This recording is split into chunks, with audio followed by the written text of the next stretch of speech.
The Bad Batch Season 2 has concluded, and there are many ups and downs.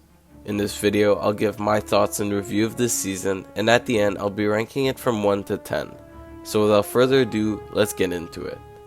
First off, let's look at the negative stuff, and that is the filler episodes. I know a lot of people really dislike the Bad Batch for this exact reason, but I don't think they're that bad. In hindsight, all the episodes in this season served the story and the characters. Does that mean that all the episodes were good? No. But it does mean they're not just bad and filler and all these other names. Everything serves the story. It's just that some episodes do it better than others. To be honest, some weeks it's just meh. But on the other hand, some weeks I was praising Dave and saying to myself how good he is. Even though there were some bad episodes, they still served the story, and they were countered by good ones. Now let's look at these good episodes. Basically, once you saw Crosshair on screen, you knew it would be a good episode. All his episodes were great, especially episode 3 and 12. We got to see the return of Cody and the conflict inside of Crosshair. Finally, in episode 12, Crosshair sees the Empire for the monsters that they truly are, and he shoots the lieutenant that wouldn't save his brother's life. This was probably the best moment of this season, and one of the best episodes. However, it wasn't just the Crosshair episodes that were good. Clone Force 99 also had some good episodes, like the one with Gungi, when they were on Coruscant, and when they encountered the Zillo Beasts, and of course the finale. These were all fantastic episodes. One common thread with most of these good episodes is that they show not just the Bad Batch, but also some other clones, and how they're being treated. We're starting to see the evolution of the Empire, and them slowly phasing out the clones. The clones aren't all obeying the Empire, and it is great to see.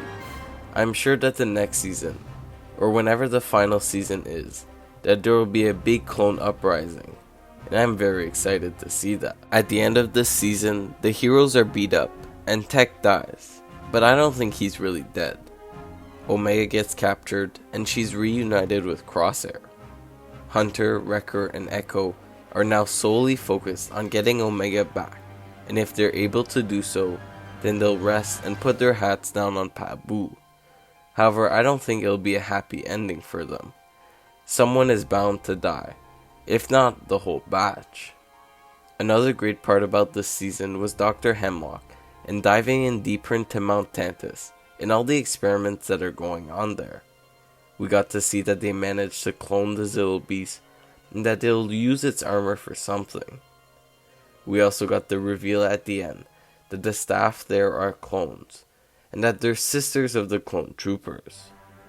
They are also using defective clones as test subjects for their science projects, which shows how dark and evil the Empire truly is.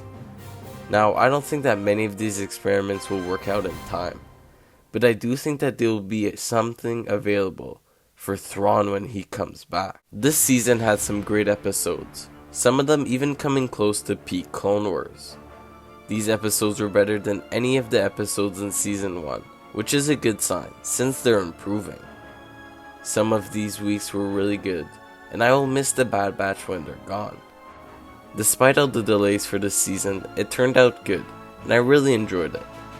Was it as good as Clone Wars or Rebels? No, but it was still close, and like I said, some episodes came close to the top. The scale of this show was absolutely great, showing us more than just the Bad Batch. We really got to see the way the Empire is evolving, and how Palpatine has absolute utter control over the galaxy. While the Senate thinks it's a democracy, it is clearly a dictatorship. The inhuman acts of the Empire against the clones really goes to show how evil the Empire and the Emperor are. The season did a good job at showing us the Star Wars galaxy as a whole, and how it is changing during this time. They do this by also putting the Batch on missions that help build up the characters and the galaxy. I wish we could have had a follow-up on Cody, but I guess we'll have to wait for that. Seeing him come back and then help bring Crosshair back to the light was very good. It was also interesting to see how the Batch dealt with Echo temporarily leaving them to work with Rex. There were many great elements to this show, with not that much negative, apart from some of the less interesting episodes. Looking back, they weren't all that bad, and they did help progress the story. Overall, I'm gonna give this season an 8.5 out of 10. I think it is slightly better than Andor, but still not as good as the Clone Wars, which would be hard to beat.